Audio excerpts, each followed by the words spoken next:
New year, same season. Ozone, season 2. New year, same season. City stay frozen. Big apple pressure when you step in the ozone, man. Jets, Knicks, Giants, pinstripes, orange and blue. Whole city locked in, yeah, they tuned in too. Press play, turn it up, yeah, the tone stay polling. If it's New York sports, welcome to the ozone. Welcome to the ozone. Same city, New Year, same pressure, new tone. New York, boys loud, it's the ozone. You have entered the ozone with Omar and Dave.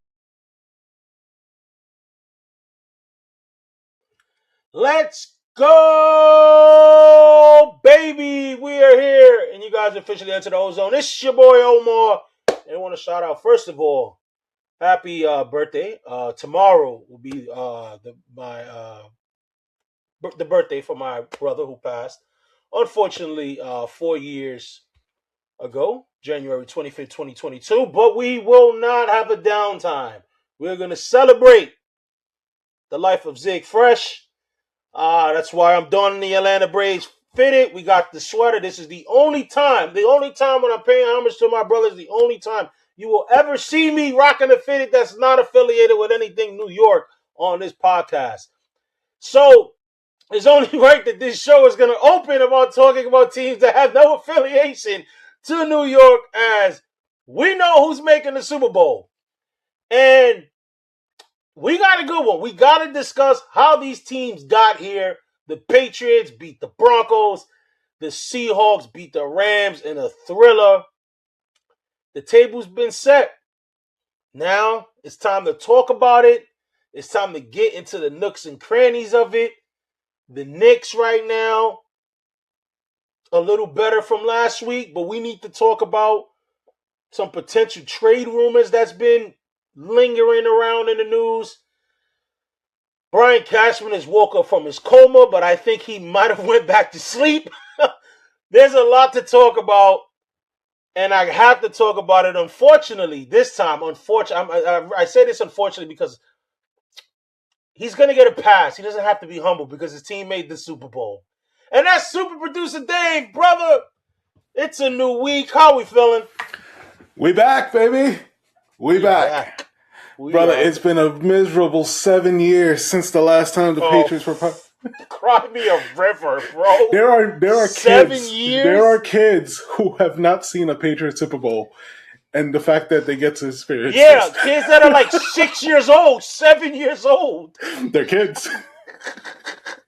I'm so happy for the kids who get to experience a Patriots Super Bowl. No, but seriously, bro, it's a good feeling. This is a team that I didn't have high hope for. I'm not in this show can definitely be attest to it. Like, I didn't have high hopes. I just wanted us to win more than 4 games that we did last year. The fact that, the turnaround, we're here, the Super Bowl. But to be fair, you were on that energy. You weren't like on that, like, yeah, I knew it. You were on that energy, so I got to give you credit for that. Yeah, I'm excited, brother. And also I want to say, happy birthday, Zig. We miss you.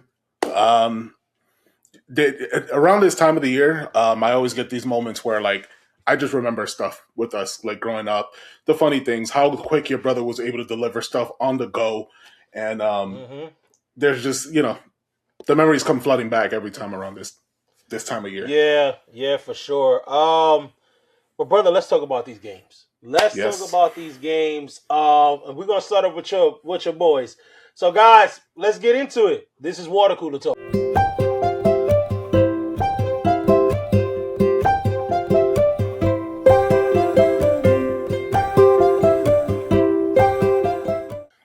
This is Water Cooler Talk. This is where we huddle around the water cooler. We have a sip and we talk about what's going on in the world of sports. And there's nothing going on in the world of sports but the NFL. Anything outside of that is completely irrelevant. Let's just be honest. Over this weekend, we had the championship games, the AFC and the NFC conference championship games. And we're going to start off with Super Producer Dave's boys, the New England Patriots, as they headed to the Denver to play the Broncos. And, brother, I'll start off from the rip. We kind of knew that this wasn't going to be a high-scoring game. Two good defenses. especially on the Broncos end. We kind of knew they weren't going to put up points. Well, obviously with Stidham as the quarterback due to the injury to Bo Nix.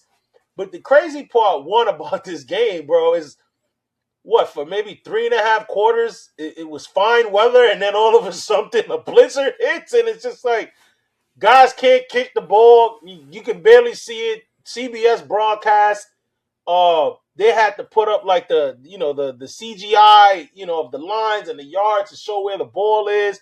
Tony Romo said about 80 times that the snow is impairing people's vision, as if we couldn't see that the snow was impairing people's vision. It was just a hot mess, brother. And as a fan, personally, before we get to the next cranny of it, as a fan, how did you feel? Because I'm going to be honest. For me, that really didn't have a dog in the fight. I guess maybe you could say because I am a Boston hater. I want all teams of Massachusetts to perform like crap. I found the game to be actually quite boring. And most people did. But what was your take as a fan viewing this game? Brother, the Patriots did exactly what I needed them to do, which was play smart, don't turn over the ball. That defense is too good to give them opportunities, especially with a quarterback who didn't need to do much if they had played their game, right? Like if the defense creates opportunities for them, if they drive a short field, they could win that game easily against the Patriots. I don't think our defense is anywhere near as good as the other ones that we faced in this playoff run. So the Patriots, I'm just happy with the game plan actually being delivered. Yes, the snow helped. Thank you, chemtrails. Apparently, people blaming that, affecting the weather. Yeah, there's conspiracy theorists who believe that the chemtrails fucked up who mess with the weather, and that's why it started snowing out of nowhere because it's not a sweeping snowstorm through the nation. But sure, let's blame chemtrails. Anyways. It's a great feeling, and I'm happy that the boys delivered when they had to. And shout out to Vrabel with his statement. He's like, you can go celebrate, but the bus leaves at 8, and if you don't get there at 8, you're not playing. So, that was a cool speech he said at the end. But what the owner's fragile ass? Well, he cutting it up when you guys went 9-0. I'm like, come on, man, you cutting a guy's steam. You know what I mean? Like all in the videos, Robert Kraft. He wasn't getting a massage, so yeah, I guess so. Yeah. But we got to talk about it, bro. We got to talk about it. Your boy, they comparing your boy to Trent Dilfer right now because the numbers weren't pretty. Hey, look, at the end of the day, you got to get the win. It is what it is. But Drake May, 10 of 21, 86 yards. No. As far as passing yards, 86 yards passing yards. He did run for a touchdown. He ran for 65 yards, and obviously he had the biggest run of them all when he secured the win, getting the first down. As CP the franchise would say, when it comes to Knicks games, it wasn't pretty, but it was gritty. It seems like it's been a gritty postseason for you guys, brother, because right now they said that the Eagles averaged 18 points this postseason. It's the fewest by any team to make the Super Bowl since the 1979 Rams at 15.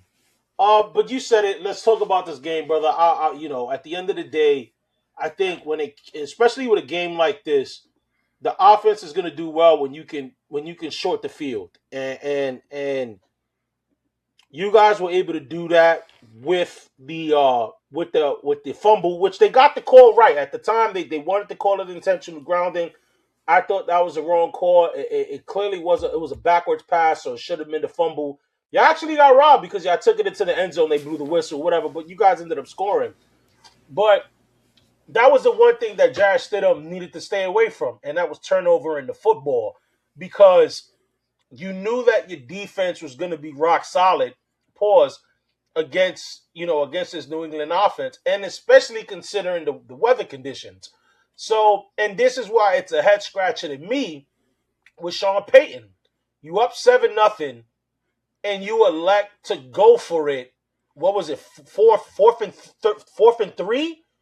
I believe it was, instead of going for the kicks, because right now that the way, and then the crazy part about it, bro, is that in his press conference, he goes, you make those decisions according to how you feel the game is going to play out. So it's like, if anything, bro, that comment right there made it worse for you because everyone saw that the way this game was being played, points were going to come very far and few. You know what I mean? Because the defenses, both defenses were on it. They were on it. So it's like, you need to make it a possessions game where that was the difference maker. They lost 10-7. You know what I mean? So I think Sean Payton, I guess if it was 14-0, game's over. We got a good enough defense. But at the same time, being up 14-0 is still a 2-possession game. So that's the same thing as being up 10-0. The Eagles will still, the Patriots will still have to score at least 2 touchdowns to take the lead or score on 3 possessions to take the lead. I just thought it was a bonehead decision from Sean Payton. And brother, this is one of the things that I think we've just been talking about this whole postseason run, like questionable calls from these coaches just going for it. And it's just like, I don't know if it's because it looks cool after the game if you win, if you get those like fourth call gutsy calls.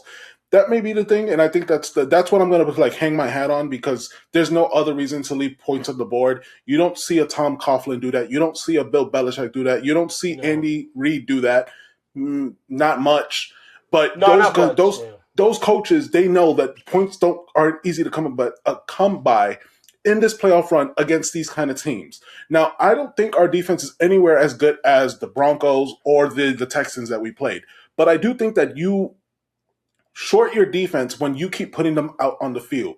So if you don't have a competent offense and your defense is doing all that work, number one, you're going to get tired. The snow actually made it more, and it's mile high, so we know the altitude and all that plays a factor too. But the fact is, if your defense is out there again and again and again, and you're not making opportunities for your team to at least get whatever points they can come by, you'll take it. If it's an extra point, if it's a 2-point safety, if it's a 3-point field goal, or if it's a touchdown, you're going to take it, right? If you're smart. But Sean Payton has shown that he is that guy who just wants to look cool, and you don't have Drew Brees on your team.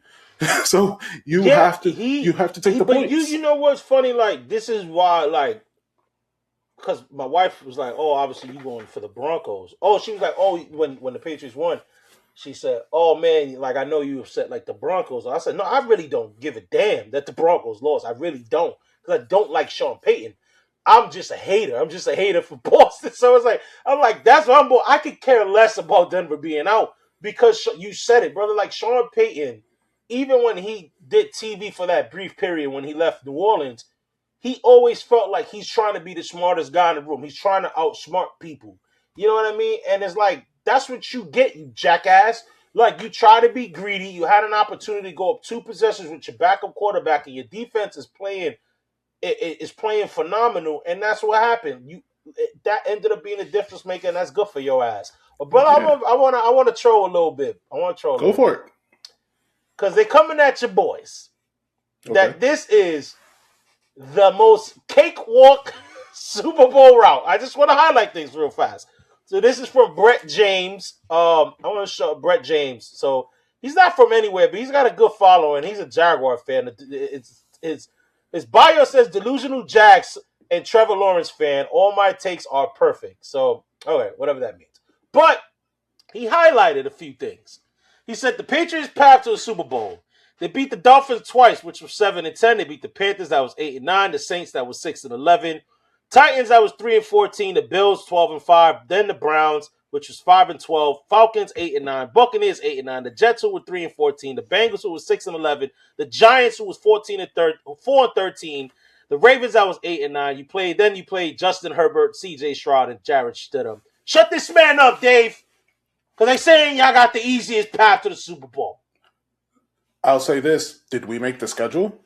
We talk about this with every other team. We talk about this with our Knicks. We talk about it with every other sports team. You play your schedule. And at the end of the day, was it an easy schedule? Sure. I don't care because my team is at the Super Bowl. Any other fan of any franchise would be okay if the result is you got to the Super Bowl. So if you want to go and knock the team that's at the Super Bowl because they had an easy run, so be it. But guess what?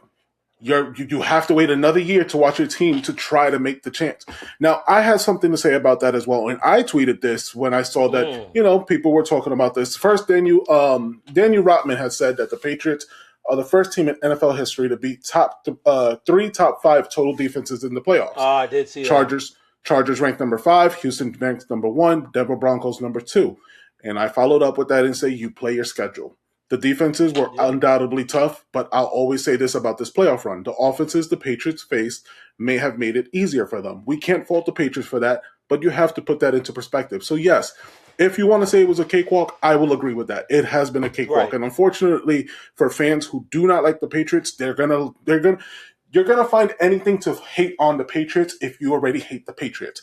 If the balls were deflated and they won because of that, well, guess what? Shouldn't that make it harder to... crazy right there. I was like, where are you going with this? No. If the balls were deflated for the game against the Colts when they just malacked them like 40-something points. Which was, by the way, if people don't know, the day before that game, Dave and I probably had our first and maybe only like real argument that day.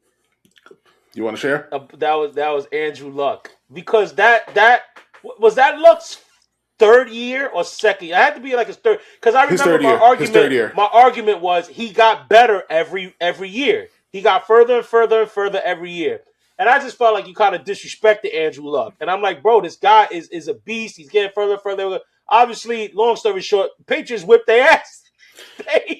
Patriots whipped their ass. It was horrible. It wasn't even like, okay, they lost by a field goal. No, they got the bricks beat out of them. But then they find out it was the Deflategate, but...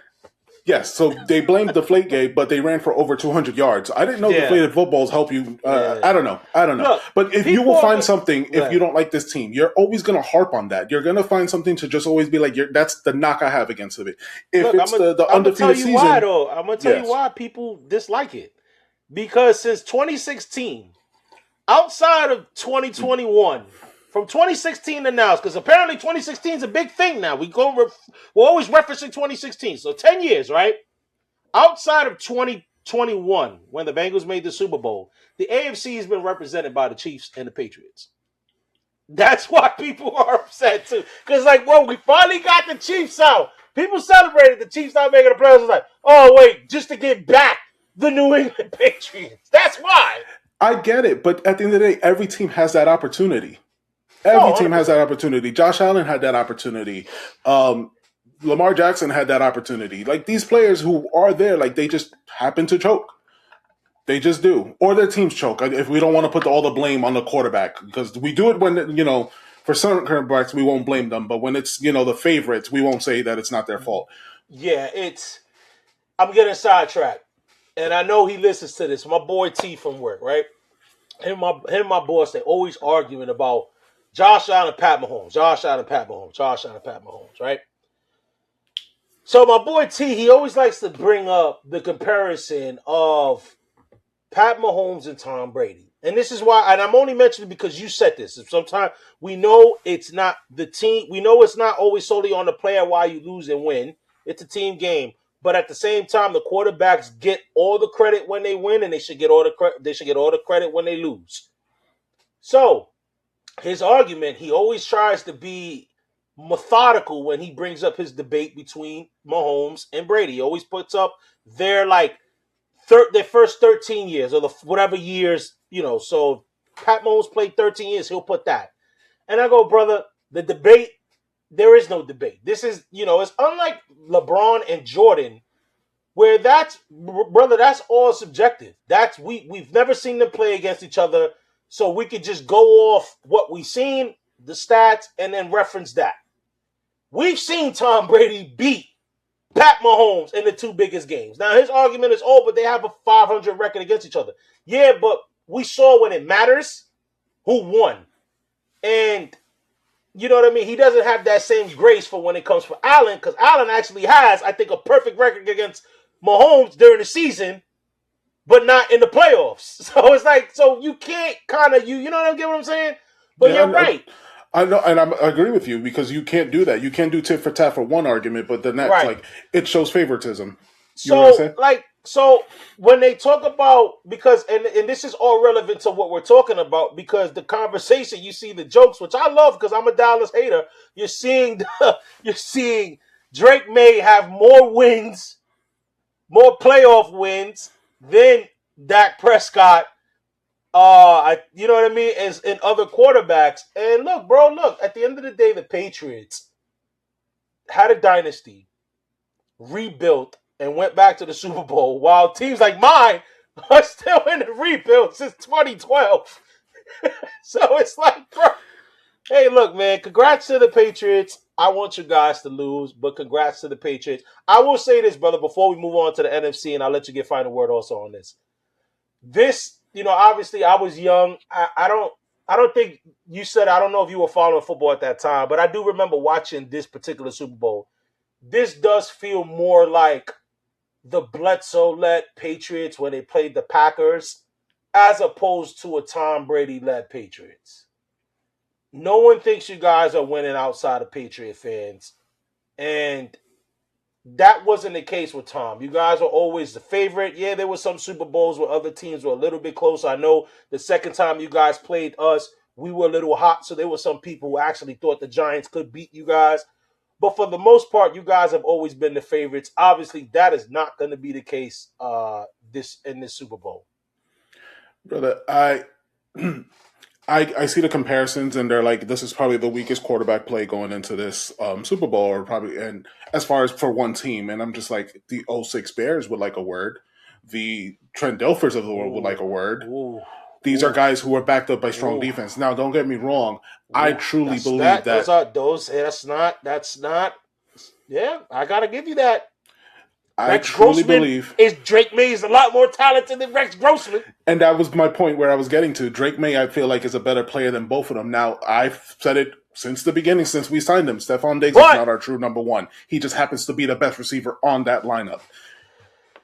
And man, you talk about a lucky son of a gun, right? This man is about to face charges and probably get them dropped if he wins the Super Bowl. Right. Allegedly. Allegedly. We don't need to be getting sued here at the Ozone. My last point was going to be that, brother, you saw this? The Empire State Building lit up the colors of the Patriots for last night. Shut up! You know what? No, I'm just saying. No, it's not. It's not even. Right, it's just. Right, it's weird. They also did it for Boston, right? They did it for Boston. I think they did it for the Eagles last year. And they also did it for the. They did it for the Seahawks when the Seahawks won, and we're gonna get into that. I'm just starting to think the Empire State Building is no longer a New York building. This is just a building that caters to the country. I always thought this was, you guys were New York. You guys were loyal to the soil, the Empire State Building people. And if you guys are watching this, you are not. You're not. I'll take it, but it's weird. It's very weird. Especially, like, I get it when they want to pay how I know when Kobe passed, and we're recording it on the end. Right now, we're recording on the anniversary, the 6-year anniversary of the passing of Kobe Bryant. They lit it up. Understandable.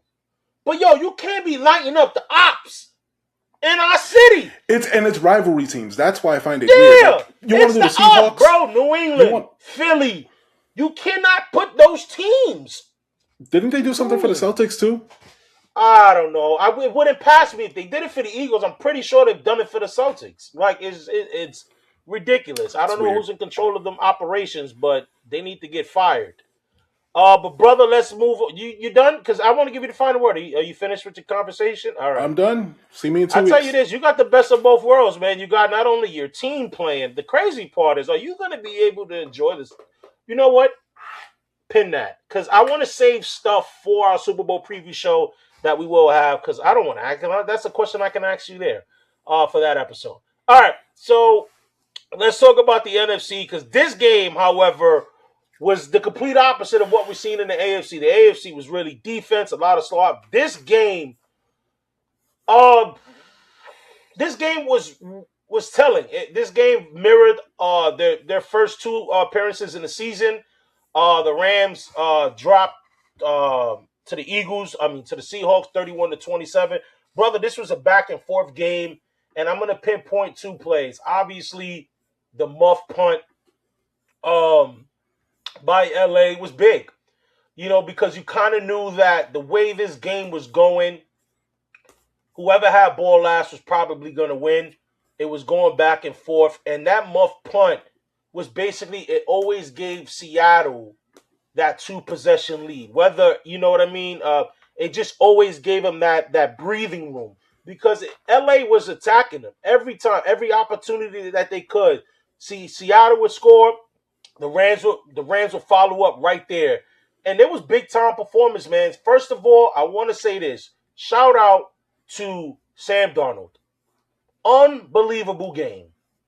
25 for 36 from the field. 346 yards passing, bro. 3 touchdowns. This guy balled out. And it's about time, and I put it on our show notes. It's about time we put a little respect on the name of Sam Darnold. Because even myself, and I've questioned him in a few episodes where it's like, he's got to prove it when the lights are bright. Obviously, that performance he had in Minnesota last year, he showed those. His first, against the Rams, the second go around, the first go around with the Rams, kind of, he looked a little shaky.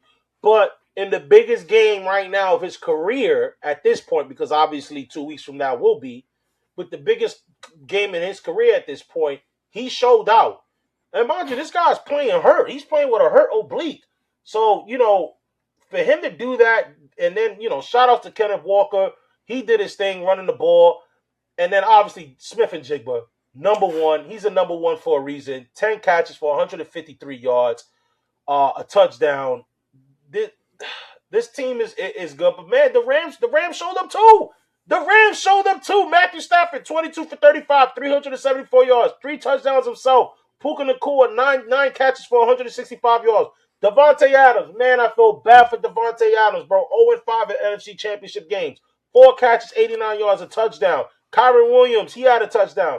This was a back-and-forth game that I think ultimately went down to 2 plays. It was the muff punt, and then it would have been a disaster had the Rams been able to capitalize on that taunting penalty that Seattle caught that kept the Rams drive alive, brother. Yeah, Woolen sent out an apology to his fans after, the taunting penalty and everything. And we've watched enough football over the years. We've seen when something defines a game, when something changes everything. And had the Rams won that game, that highlight of Woolen taunting and everything started to go in the Rams' favor, that would have been just the nail in the coffin. He would have heard about it all offseason. Brother, the Seahawks did exactly what they needed to do, and what a shout out to this run. Yeah, Sam Darnold is playing hurt, but he's showing out, and you beat your rivals on the way there. You beat the 49ers, so you shut them up, and I'm sure they were already rooting for another team to beat you guys, and the Rams couldn't do it. What a run. And to be the number 1 seed on top of that, this whole year, Sam Darnold has showed out. I even saw this tweet where it said Jet fans are happy because they drafted a Super Bowl attending quarterback. And I'm just like, that's hilarious. So, brother, this team is complete. And I think we spoke about it as soon as we knew the matchup was going to be Patriots Seahawks. And I think one of our, I forgot which one of the guys had wrote it, but they were like, oh, do they run the ball when they need to? And my comment was just that this coach, McDonald, he doesn't have an ego. Yeah, he's not going to. Will they run the ball? Yeah, and he doesn't have an ego. That team is balanced. If they need to run the ball, they run the ball. If they got to pass, they're going to pass. That team is too well-oiled to have like a questionable call where we're going to be like, yo, they should have ran it. They should have threw it. If they lose this game, they lose it because things were taken away from them and not because of the mistakes they made. Right. And I think I said it a couple weeks ago, and you kind of piggybacked on it, is that if Darnold doesn't make mistakes, they're pretty much impossible to beat. Yep. They're pretty much impossible to beat if Sam Darnold does not turn over in the ball. Because their defense is good. It's just this defense played against another good offense. You know what I mean? And that's why 27 points were given. But, there was a lot of big plays, man. I think the drop by Kobe Parkinson That would have led into a touchdown. That was the play where the Seahawks was able to close out the drive where the Rams came out without points. It's a lot of moments. I know a lot of people want to bring up the Cooper Kupp situation, where Cooper Kupp, they said he fell short of the first down, brother. If you can, I'm gonna send you the video right now, so you can show it. They said it should have been, he should have been short. I'm looking at it now. The ball looks like it broke the plane, but apparently they saying that it didn't. Obviously, I think that's just more nitpicking when it comes to just Ram fans upset. I think the officiating was fair in this game. I know some people are trying to bring it up that it wasn't. But, as we did with the Patriots, shout outs to the Seahawks, man. Their GM, John Schneider, is the first GM in NFL history to reach multiple Super Bowls with the same organization while having a new coach and no players from the previous Super Bowl team. So this man completely reshifted, this whole organization and able to build up. And he said it. And like you said, brother, like before, what killed the Seahawks before was ego. A lot of rumblings is going around that Pete Carroll wanted Russell Wilson to get the credit, so that's why they elected to pass the ball. And it would have gave both of them credit because Pete Carroll would have outsmarted the guru of Bill Belichick, and Wilson would have got the game-winning touchdown. Had they just gave it to Marshawn Lynch, it's a whole different story.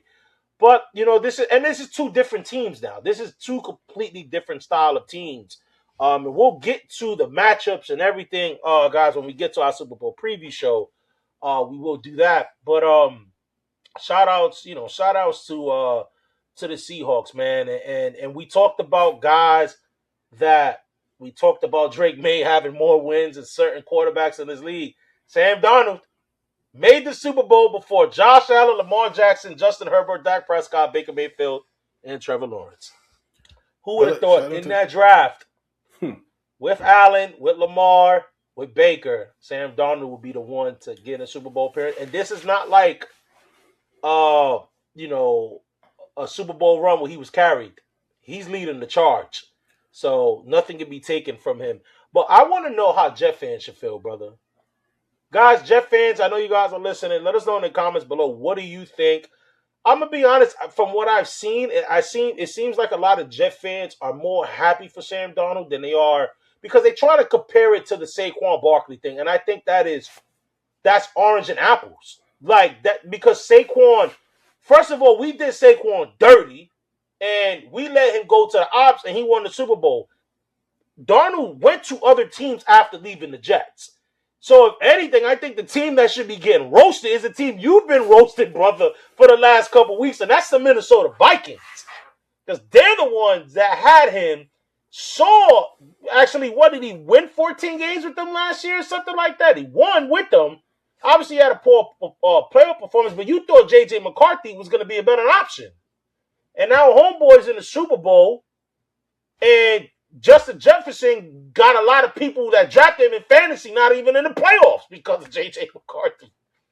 Brother, what a mistake from the Vikings. And also let's point something out right now. JSN had an amazing historic season, but nobody will ever say coming into the season that they would ever have compared JSN to Justin Jefferson. This team is not the same weapons that he had on the Vikings. The only thing we faulted the Vikings was that their defense let them down too. Yes, Sam Darnold had a poor playoff performance, but that Vikings defense sucked. So Sam Darnold took what he had on this team. Oh, and mind you, this is the same team that got rid of DK Metcalf that everybody thought was a mistake. I was just going to say that right now. Like, that's the confidence that the franchise had in Smith and Jigba, that we're going to let go our number one wide receiver, our top guy, and they let Geno go. Geno didn't play that bad for them. You know what I mean? Like, they took a gamble. Shout out to DeMarcus Lawrence. They signed DeMarcus Lawrence all them years in Dallas. My man never sniffed the Super Bowl first year. And mind you, they goofed on him. And I'm not sure if I goofed on him because I felt like we talked about it one time on Quick Hits. When DeMarcus Lawrence I think we got on the Cowboys. Okay. Yeah, where he said Dallas is my home, but I know for sure I'm not going to win the Super Bowl there. And shout outs to him because he went to Seattle and he's going to the Super Bowl. So Yeah. So shout out to the Seahawks. Amazing franchise, amazing fan base. I'm happy that we're not playing there as far as like a home game. And it should be interesting because it's going to be played in rivalry turf. It's going to be played at 49ers Levi Stadium. Yeah. So I'd like to see how the fan turnout is there. The Patriots too have a fan base that travels well, and I guess we could talk about that more leading into it. But we'll talk, I'm just happy we're not playing there. Yeah. Yeah, you're right. You're right. But brother, before we pivot to our New York Knicks, I do want to highlight something that that Brian Cashman has awoken from his nap and got the deal done with Cody Bellinger. As Bellinger signed a 5-year, $162 million deal with the New York Yankees. $20 million signing bonus. So he's going to be averaging about $32.5 million a year. $10 million. He's going to get $10 million on April 1st of 2016, and he's going to get the other $10 million on August 1st of 2026. I'm saying 2016, my bad, 2026. Basically, he has an opt-out after the 27 season or 28 season. I think it's both, though. I guess it's in either one. And he has a full no trade clause. Brother Bellinger, he had 270, 229 homers, 98 RBIs with us last year. How we feeling about this? Great signing because we needed to sign him, right? Because we felt like the Yankees have been sitting on their ass. And I don't have to bleep that because we get one curse, right? Yeah. Brother. Ass is not a curse. Yeah, fine. The Yankees have been sitting on their ass, and they continue to sit on their ass. They did the Cody Bellinger because they had to. Because there's nobody. Yeah, they had to. But that doesn't give me any confidence going into the season. You're running it back. You didn't do anything to improve this team. Yes, bringing Cody Bellinger is great. We're happy we didn't see him go to a rivalry team or the Mets or something like that. We're happy he's here. The problem is that you're not doing enough. And I think that's the thing that I'm getting annoyed with the Yankees in this offseason. Of course, I'm going to be excited by the time the season comes up, but you can't tell me my confidence level is the same as it was last year going into it. Bro,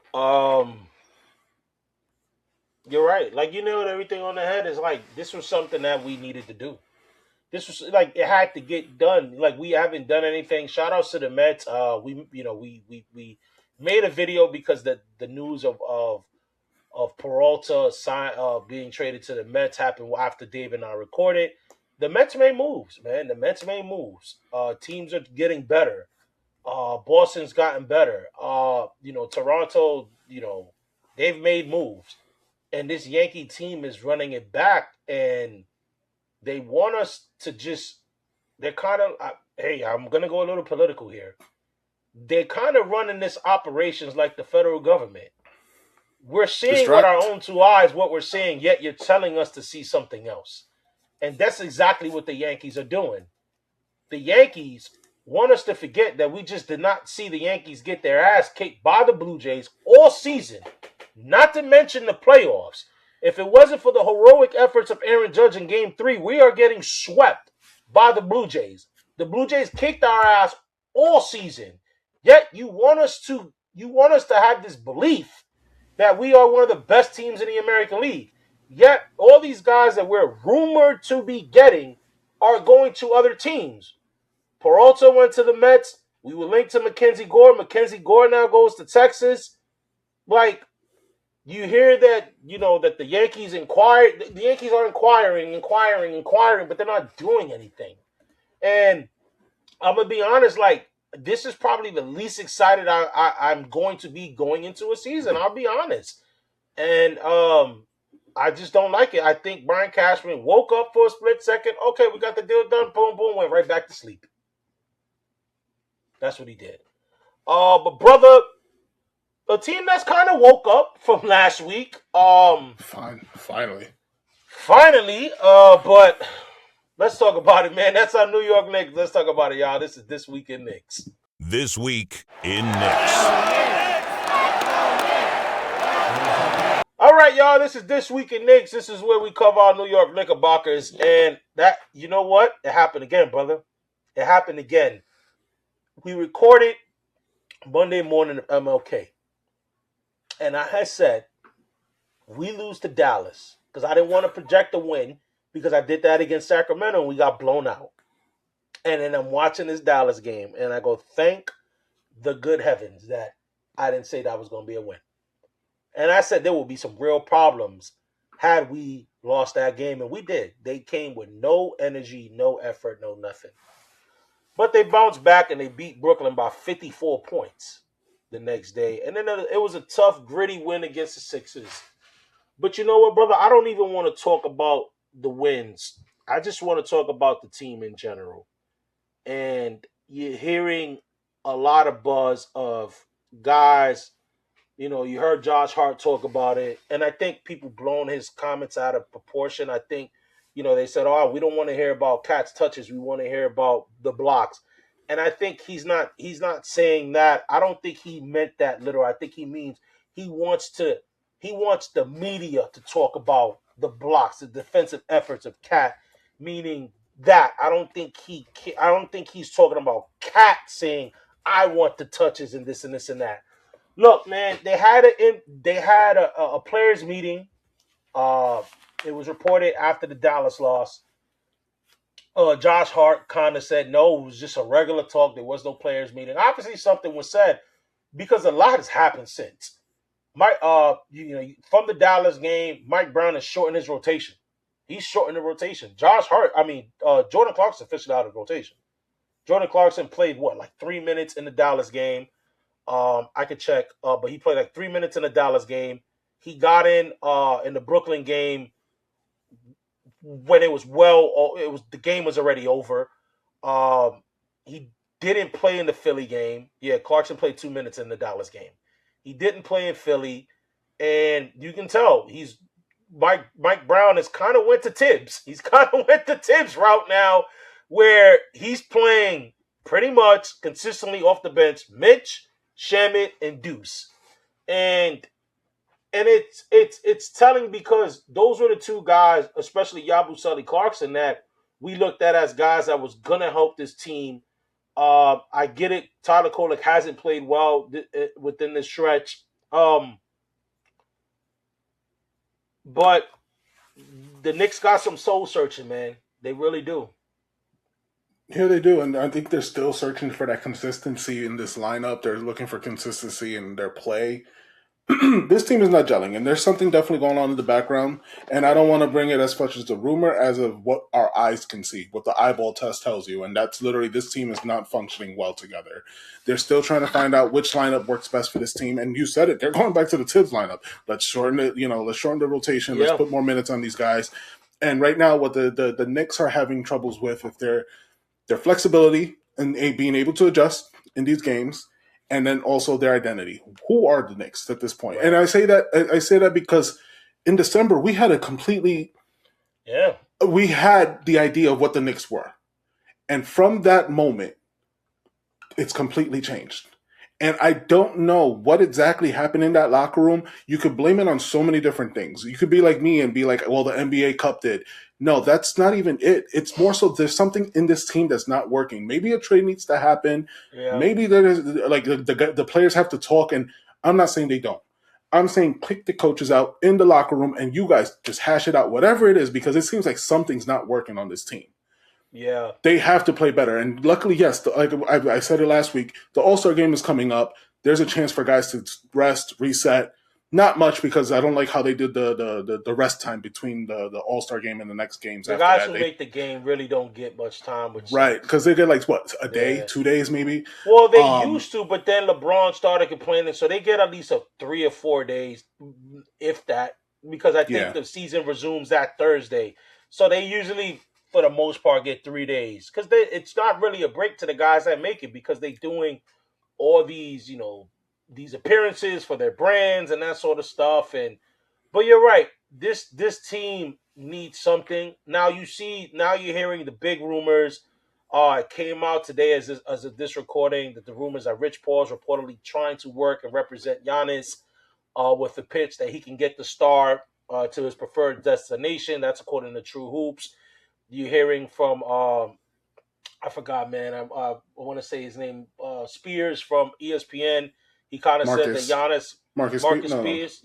No, I don't know if it's Marcus Spears. I'm thinking NFL Spears. My bad. Yeah, but I think his name. I'm sorry, man, but we like to give credit here. But ESPN, they reported that, maybe Giannis has played his last game. Obviously, he's got the calf injury. And then you're hearing about the news of Portland. Portland, obviously we all know if the Knicks were to make a real push for Giannis, they're going to have to incorporate a third team. You're hearing now that there's rumors that Portland has always had real interest in Mikal Bridges. So now, like, you're seeing these mock trades. And this is one mock trade, brother, that I don't know if you've seen, but I kind of want you to hear it and let me know what you think, right? This would be a possible framework for a 3-team trade that involves the Knicks, Milwaukee, and Portland. The Knicks will obviously be getting Giannis and Jeremy Grant for Portland. Milwaukee will be getting Karl Towns, Pacome Dadier, 3 Milwaukee first-round picks, and 2 future New York first-round swaps. And Portland will be getting Mikal Bridges and Gerson Yabusele. Would you make that deal? If that deal would actually become a thing? Would you do it if it was a real offer? At this point, maybe. I'd consider it. I'd pick up the phone. I would do it, but this is too good to be true because my thing is, why would because this can't be right. Why it would be? So why would Portland would get their because my thing is, why would Portland do that deal? Why would Portland give away their 3 first-round picks? Because they own Milwaukee's 3 first-round picks because of the Dame Lillard deal. Why would they give them back to Milwaukee to get Mikal Bridges and Yabusele? And my thing, I guess they will be giving up, and then they're going to load us, with Jeremy Grant's contract.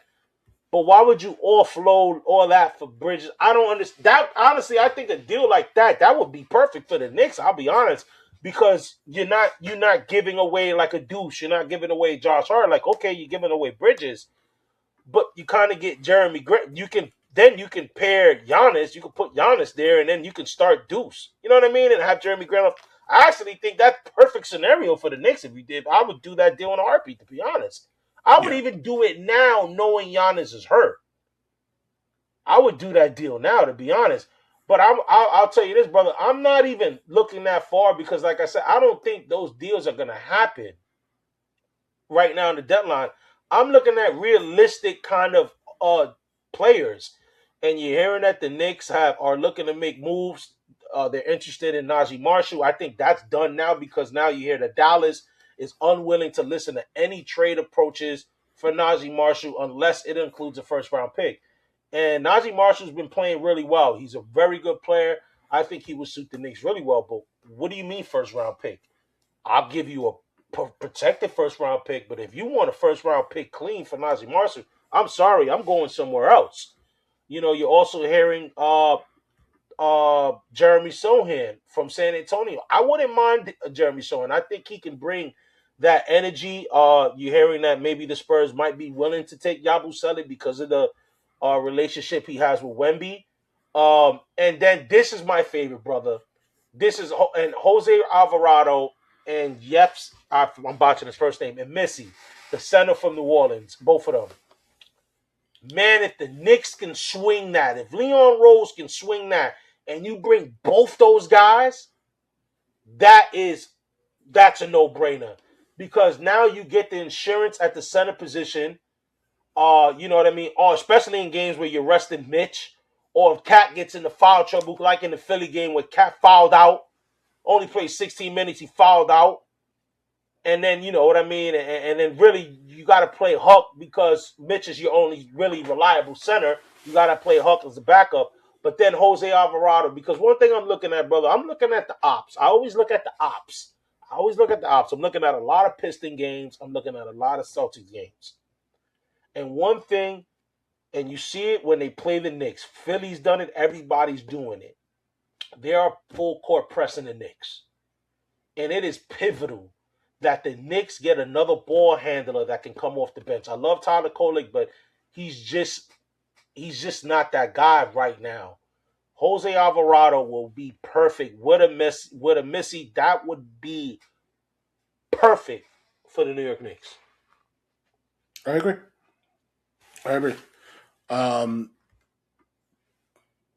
I'm sorry, my lights just changed on their own. They have the mind of their own. I guess the you have an idea. Honestly, brother, Maybe they do. maybe they do. Maybe they know something I don't. But honestly, I think that the Knicks need to do something, and they need to just take all offers right now and just listen, hear them out. Obviously, as long as it doesn't gut, as long as it doesn't gut your team, right? Because this is a team that just was. That's what I'm afraid of. That's what I'm afraid of. Yeah. Right. I'm just not happening. You know right. what I mean? This is a team that just had a chance to make the finals last year. This is a team that can win, and we've seen when everything's working is great. Now, I understand making a trade would change a few pieces there, but as long as you're not gutting your team, and as long you have no picks, right? So you have to we don't are worried about picks right now. As long as you guys are still in contention after making this move, and serious contention, not like all right, you barely squeak by into the playoffs, because that can happen. Then I'm fine with taking listen to all offers that don't include JB. That's all I gotta say. I think at this point, yeah, that's it. But all right, so I guess you answered the question. I was going to ask you, like, at the end of the day, because I think I can answer that now. I want to ask you this now because I don't know if we'll address. We'll probably have to address it if it does happen. No, we will address it, guys, because I know we got some shows that's going to really be Super Bowl centric. Does Cat get traded at the deadline? I feel like if the offer's good, Cat, yes or no? Here. Yes or no? Yes. You know what's funny? I got a weird feeling that he will too. I don't think he will. I'm gonna lean no. Mm-hmm. But I got a weird feeling that he is, bro. We've known this since Leon has come to the Knicks. Every deal that gets spoken about, Leon ain't doing it. Leon's not doing it. I believe the only move that was ever within rumors that actually came into fruition that Leon Rose actually did was Derrick Rose, when he brought in Derrick Rose in, I think it was the 21-22 season. No one mentioned Josh Hart coming to us. No one mentioned the Mikal Bridges. No one mentioned Cat. Yeah, the Cat thing was rumblings. I remember CP the franchise, he said it a while back that the Knicks had their target on Cat. That has always been it. But you never heard the Shams. You never heard these guys reporting that. And now you hear all of this. And I just feel like we're going to see Leon might do something that we don't even see coming. But I will lean on no because I want to wear my Cat jersey to the Garden when I go in March. But it wouldn't shock me one bit. But guys, you know we cannot wrap up an episode without sharing with you guys the highlight of the week. So let's get into it. He's on fire! All right, y'all. This is highlight of the week, and you know what, LA Rams fans, I know you guys are hurting. You guys didn't make the Super Bowl. I know it can be painful. But you got the next best thing. Maybe the best thing of all time. Because you got your boy Puka, as he is the highlight of the week recipient. As he got a phenomenal pass. And coincidentally, this was the play that followed up right after the boneheaded flag by Seattle taunting. And Wallen not only got the flag, then he gets cooked by Puka, which was a double whammy. I'm telling you, Tyreek Wallen he should be praying to whoever he believes in that they won that game. Because like you said, brother, he got the penalty that kept the drive alive and then got cooked by Puka. Bop, bop. And then, just Puka Nacua, man, outside of just his tactics, whatever, I think he needs to mature a little bit. Just online, just know when cameras are on you. Like, I'm not saying that he's out here getting into trouble. Just when cameras are on you, just be aware. Be smarter. Yeah, there we go. Make better decisions. But this guy's phenomenal, bro. He literally catches everything. I think he might have the best hands in the league. Like I will put his hands up against many wide receivers. This dude catches everything. And his way to turn his body, like he had to turn the other way because it was on the back shoulder. you know what I mean? When he thought the ball was coming on the inside, he had to turn on the back shoulder, get the ball, like his hand-eye coordination. Shout out to Puka Nacua. He had a big performance, and that was his only receiving touchdown. Yeah. Shout out to Puka. And also, you know what, Matthew Stafford, because at the end of the day, this guy doesn't get the flowers he deserves. He's an MVP candidate as of this year, and he's won a Super Bowl already with this Rams team. But I don't think Matthew Stafford gets the credit that he actually truly does deserve. This guy has played with some of the best wide receivers of all time, and I think that takes away from some of his stuff. He's played with Calvin Johnson, Cooper Kupp, and now Puka right now, who's on trajectory to be one of the best of all time as well. And now that you mentioned Cooper Kupp, man, shout out to Cooper Kupp. He betted on himself. Where the Rams try to say, bro, you're done, you're washed. He got his 3 years, $45 million deal, got a touchdown in this game to help his team get into the Super Bowl. Shout out to Cooper Kupp. But you're right, brother. It's funny because if I was thinking to myself, I'm like, man, if the Rams win and Matthew Stafford gets another ring, this might be the best trade in NFL history. Because, you know what I mean? Like, that would have – obviously, I think they won, although Goff has had success in Detroit, they won that trade regardless because they won the Super Bowl with Stafford. But had he been able to get another one?